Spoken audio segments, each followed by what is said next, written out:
Hey, what's going on, guys? Man, hope all is well. Welcome to another episode.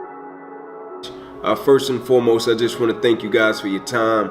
I greatly appreciate it. But I want to start us off with a quote by the late, great Dr. Maya Angelou that says, "People may forget what we do, people may forget what we say, but people will never forget how we make them feel." You know, I'm reminded of a story about me and my wife and one of my cousins and this gentleman that was an amazing soul. And so me and my wife, you know, we would go out into our garage and be cleaning up every day, just cleaning old stuff out of the garage.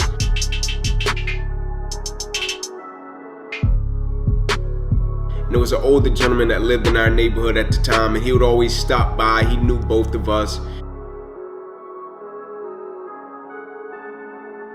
And he would always come up, joke with us, man. We would have a big time.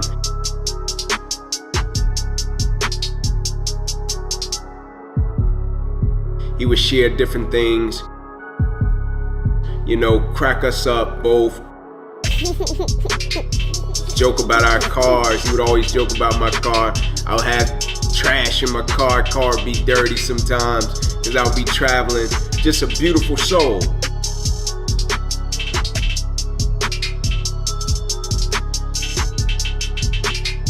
Right? And he would always stop by whenever he would see me and my wife's garage door up. And one day he stopped by, cracked a couple of jokes with us, and I'll never forget, he told us that he had been diagnosed with stage 4 cancer.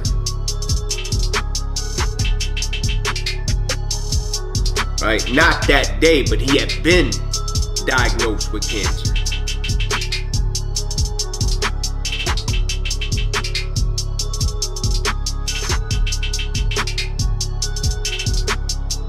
And I remember looking at my wife thinking, like, man, he been diagnosed and he's living his life this way?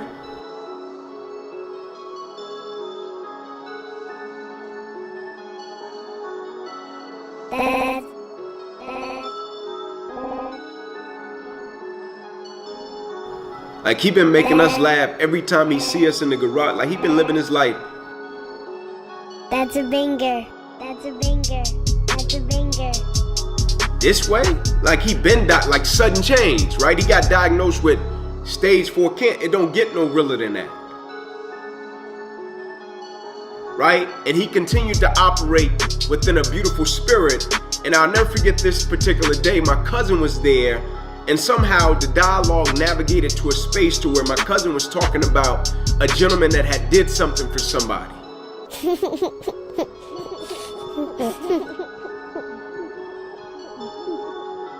Right? And I remember my cousin saying, man, because of what he did, like, he's really gonna be blessed because of it.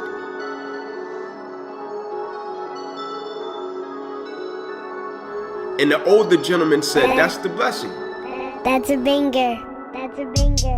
And my cousin was like, no, you don't get it. Like, because of what he did, like, he's really gonna be blessed because of it. And the older gentleman responded again, like, that's the blessing.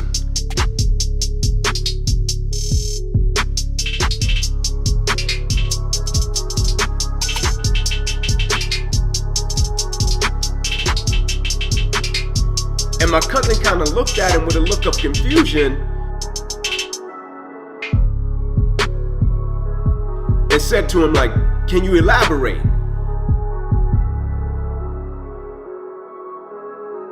And the older gentleman said, just the fact that you're in the position to be a blessing, that's the blessing.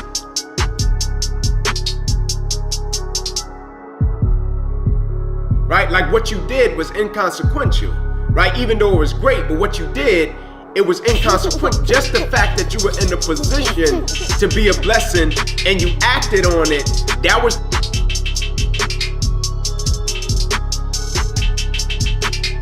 the blessing. Like, we don't get blessed in life by saying, oh, we're gonna do this, and because we're gonna do this, we're gonna be blessed as a result of it. No, we get blessed when we realize the position that we've been placed in to be a blessing is a blessing. In life, I firmly believe this. Blessings don't come to us, blessings flow through us. And so the next time you find yourself in a position to be a blessing. Don't think about the culmination of the situation and say, man, when I do this, I'm really gonna be blessed as a result of it. Think of it in terms of, man, I've been placed in a wonderful position to be a blessing, and that's the blessing. God bless you. Take care. Peace.